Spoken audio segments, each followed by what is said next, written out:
Oh, there it goes. Yeah. Okay, cool. We're recording now. For everyone that's watching this right now, we just had an amazing fireside chat, Melinda Martinez and I, that was not recorded. So here we are, just two people chatting at this point because we've already covered all the material. Regular chat. Yeah.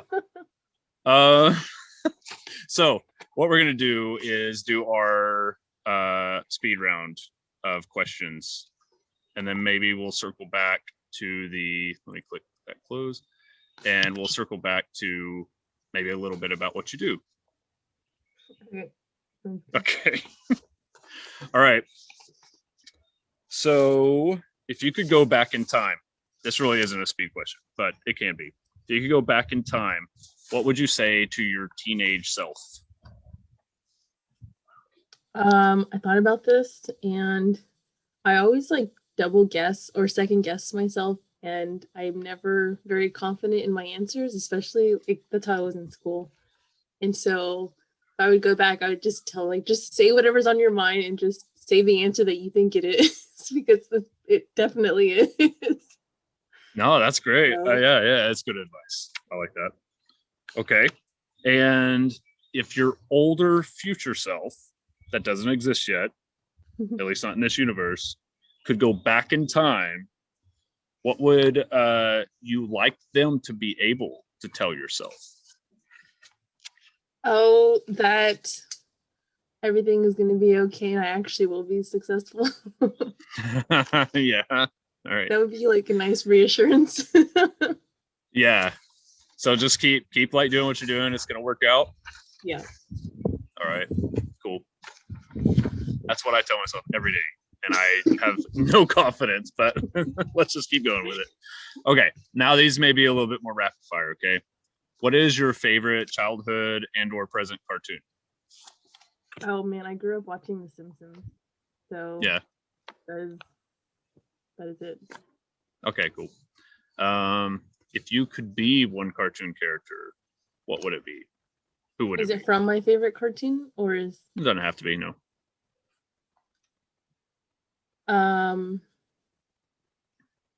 I guess probably Rick from Rick and Morty. Okay. All right. Cool. Why Rick? But seems more fun. Yeah. Okay. Morty's the kid, right? I can't remember. I don't remember either. I never really watched it. Oh yeah, yeah.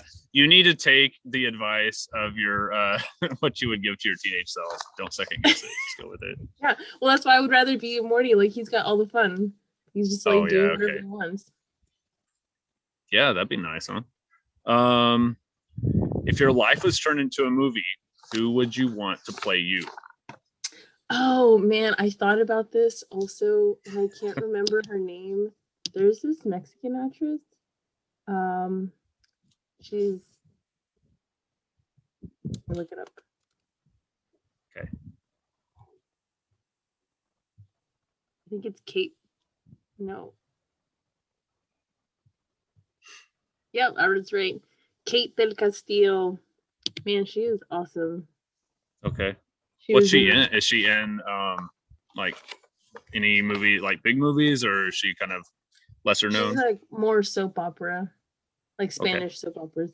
I mean, I used to watch a bunch of soap operas with my mom growing up, and so like Spanish soap operas. Yeah. They're more dramatic than English one. I've never seen English soap operas, but just like the Spanish ones come on at night, like when everybody can actually watch them, not during the day. Yeah. So, but yeah, she's in a bunch of Spanish soap operas. And I really liked one that she was in because it's called The Queen of the South.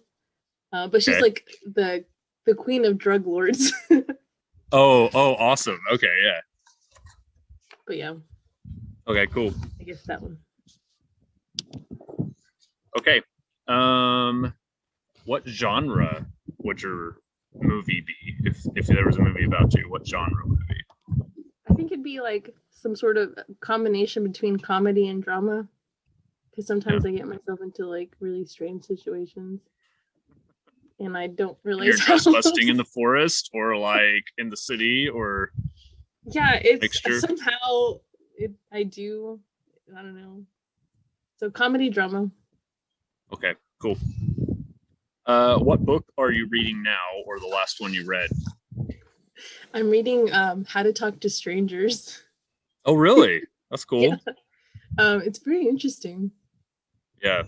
Are you learning anything, or are you just kind of like, I knew Oh that yeah, already? it's Okay. like basically trying to figure out when somebody's being honest, when a stranger is being honest.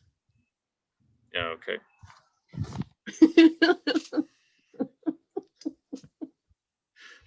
All right. What's your favorite book? Tuesdays with Maury. Have you Oh, ever that's read that? cool. No, I It's haven't a read it, but I know the premise of it. it's about the relationship between a teacher and a student. I mean, not like in an appropriate, like a in like a Oh, like in a I very know. appropriate Yeah, way. yeah. Mentor, mentee kind Yes, of thing. mentor. Like, Yeah, yeah, yeah, yeah. yeah. I realized after I It's not said that it kind in of public. drama, right?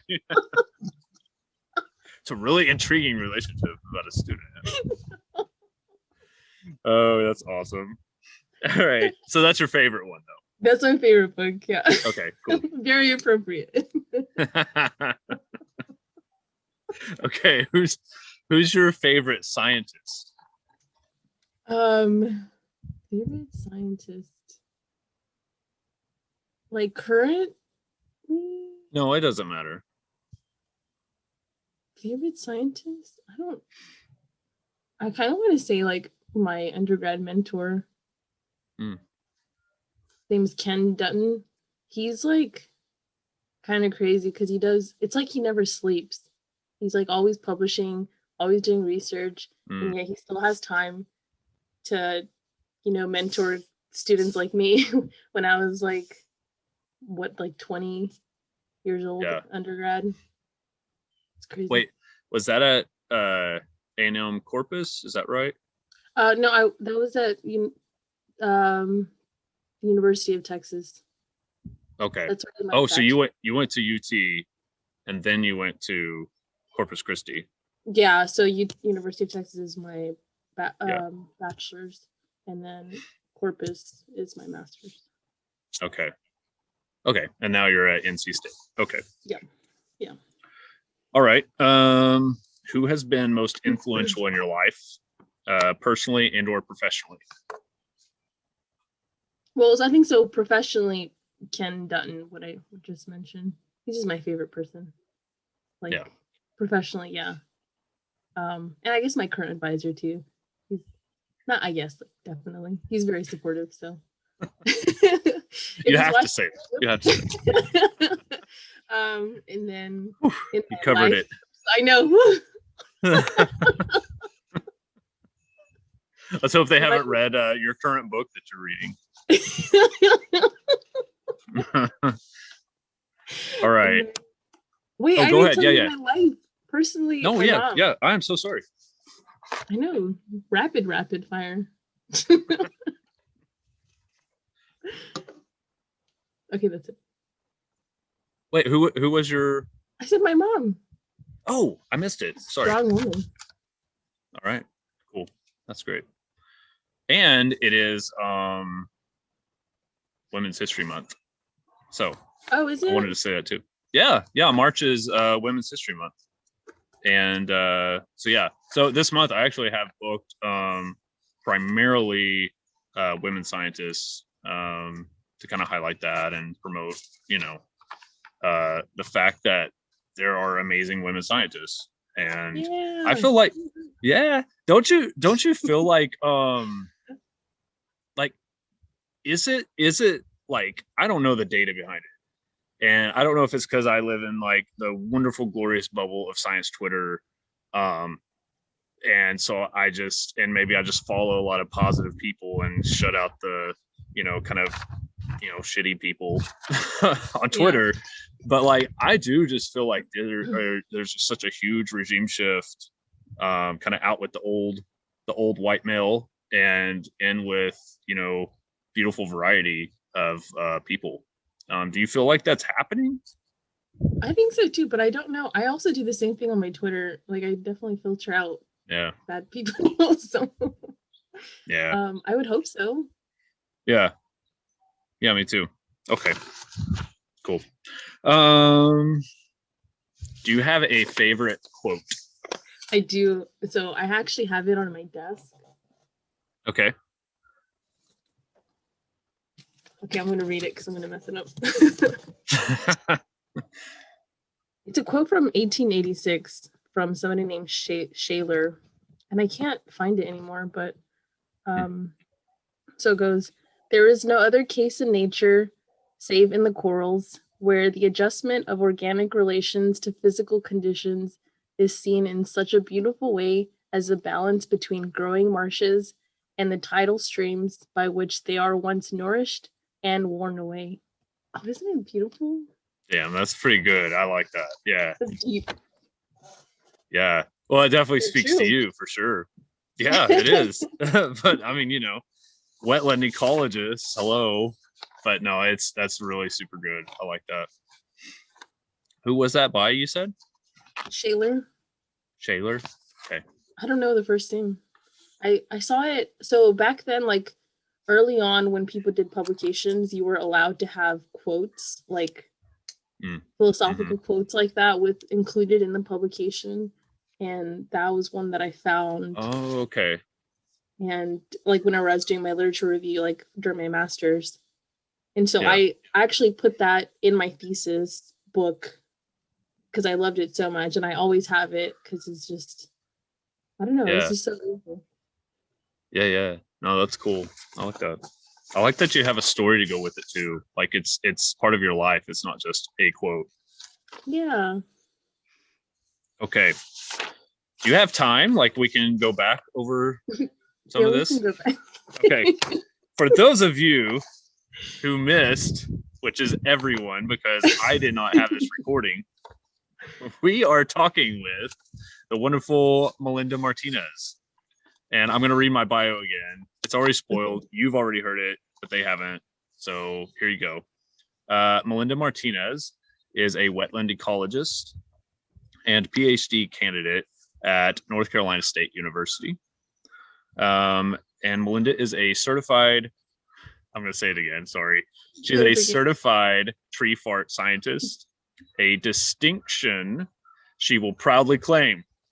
She's the person hiding in the forest, answering the age-old question, if a tree farts in the forest and no one's around, does it make a smell?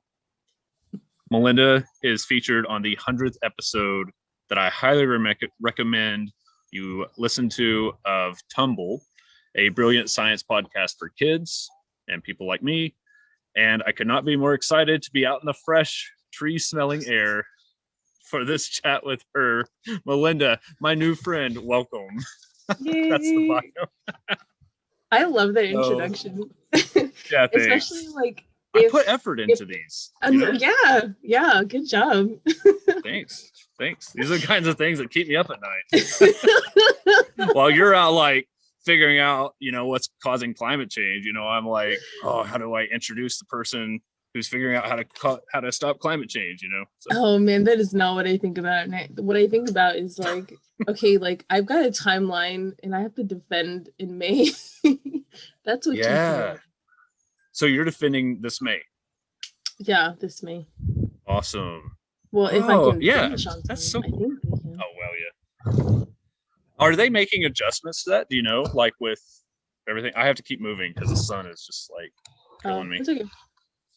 I don't think so. I mean, it's like virtually, like, so there's no. Yeah. It's kind of like anticlimactic because I thought I was going to be able to like do a presentation in front of like my peers and colleagues, but I mean, I'll still do it, but just via Zoom. Right. So it kind of sucks. It kind of like takes away a little bit of it, but yeah. I mean, it is what it is, and I got my vaccine, so. Yeah, that's awesome. We're both vaccinated, two vaccinated people. We are, but you just did round 1, right? Yeah. Me too. Yeah. So 3 weeks. Same. And then we'll be fully vaccinated. Okay. So, okay, and you still have time to kind of go back over a little bit? Yeah, I have until 1:30. Okay. You did a really good job. You like were really succinct and everything. So you mentioned that you were advised, I think your advisor, whoever it was, said be careful because you're going to get this like tree fart scientist, Dr. Tree Fart Scientist stuck with you. Yeah.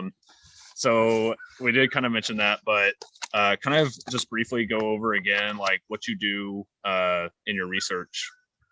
Okay, so actually, so besides looking at tree farts, so the tree fart thing is just I'm looking at greenhouse gases that are being emitted through tree stems, specifically looking at carbon dioxide, methane, and nitrous oxide. And it's important to look at methane and nitrous oxide because they're more potent. And by potent, I mean they're able to absorb more energy from the sun, and so that's what causes some of that greenhouse effect. So it keeps that warmer energy, and so it does it much better. At least methane and nitrous oxide do it much better than carbon dioxide, which everybody's familiar with. And so in wetlands, methane is just naturally produced in the soils because they're constantly saturated with water because they're wet lands. And so when it's wet and saturated, there's no oxygen that can penetrate past the superficial layer, the top layer of the water. And so because there's no oxygen below that, it just creates an environment that's kind of conducive for methane production. And so this happens, so the greenhouse gases can be transported in trees through the roots, and they're kind of like going up the tree stem, and then as they're going up, they're being diffused laterally. And so by I mean diffuse, I just mean like kind of like, what's another word for diffuse? Kind of just I don't know, transported. I mean, I don't know how I guess transported, yeah, but very slowly. Kind of leak out. Yeah, it's leaking, yes, through the sides of the tree. And so I'm looking at standing dead trees, and specifically in North Carolina because we've seen a lot of forest dieback here caused by saltwater intrusion and increasing flooding events.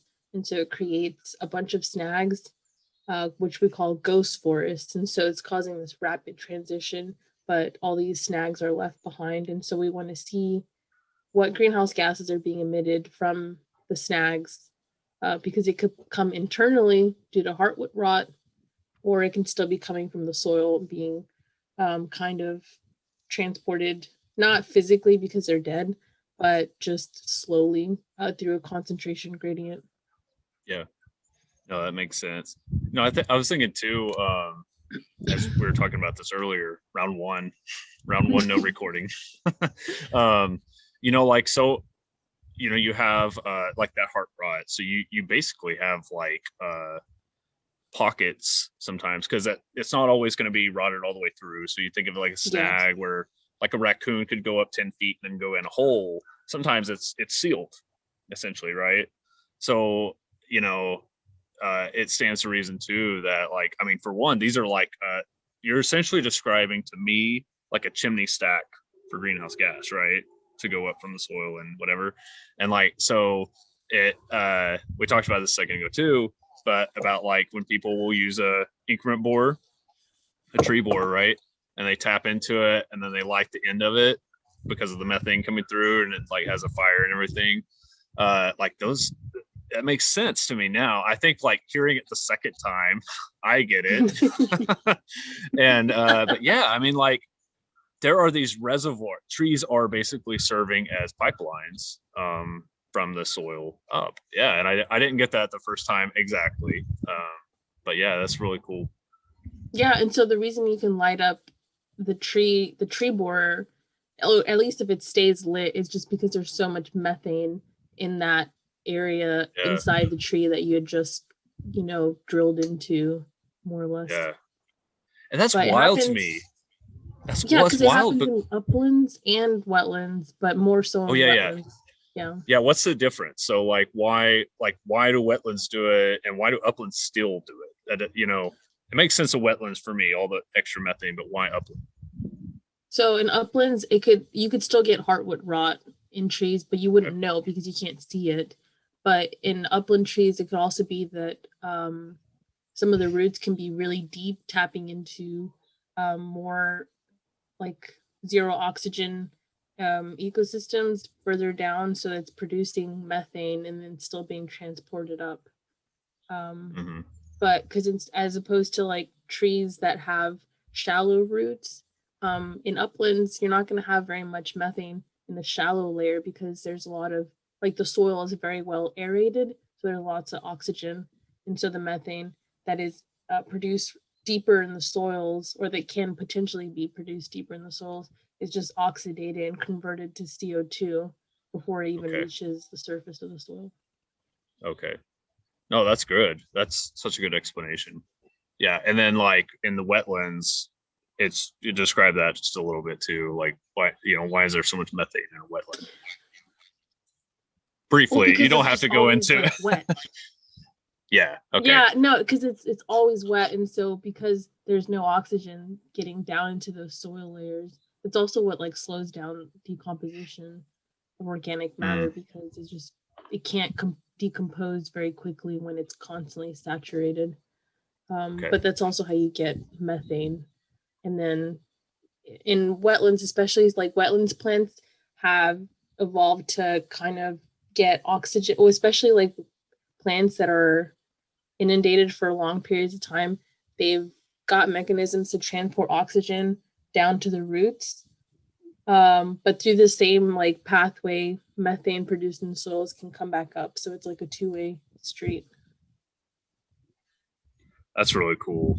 That's really cool. I mean, like, because like I said, I mean, my way of seeing methane, or because I never thought about how much gas is exchanged through the xylem. Like, that blows my mind. Like, I was just thinking that seems like such a closed system. For me, is like xylem is. I mean, it would just all embolize. If it weren't sealed. And so to think about these dead trees still being pathways for greenhouse gases, that's pretty cool. I just never would have thought about that. Yeah, and not many people are. I mean, people are looking at tree stem greenhouse gases, but very few have even looked at standing dead trees, which are very common. Yeah, and like you were saying, because of like land use change, the like different irrigation, just different things that we're doing, plus sea level rise and more brackish water coming in, you're getting more and more of these dead stands, these ghost forests, right? Is that what you were saying earlier? Okay. I love that I can recap. Maybe I should just not record with everybody and book like a whole hour because I actually learned now. Oh God. I need to be less ignorant, then I wouldn't have to like do it twice. That's the whole point. See, I'm learning so much. Okay.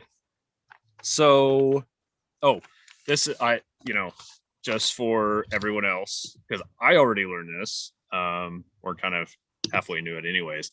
When you walk by a tree, not when you walk by a tree, when you core a tree and it smells really strong, like that gas smell, that's methane. Usually it's what you're smelling. Well, you can't smell it. Oh, you can't smell methane? No. You don't smell methane? I don't think so, no. What? I think when you think what you're thinking about in wetlands is some of that sulfuric, like if you step on soil and you see, I mean, you're seeing some gas bubbles, but at the same time, it's more sulfuric, the hydrogen sulfide, the rotten egg smell. That's the rotten egg smell. That's a different element. Yeah. Yeah, that's right. Yeah. Man, I wish I would have not pushed record now.